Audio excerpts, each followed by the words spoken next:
So I found this little bird at the La Mercy Lagoon, and the bird looked like it was really struggling to fly. And when I got closer to it, I noticed that there was fishing line attached to it. When I came onto land, we saw that it had a hook through its tongue, and the bird looked like it was really suffering. So we had to take it back to land and try and remove the hook.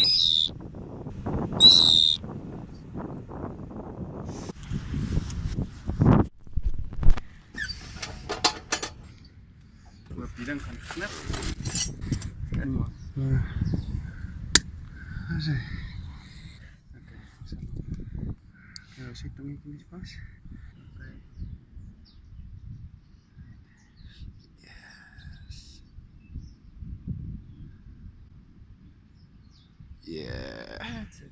Ah, yes. There you go.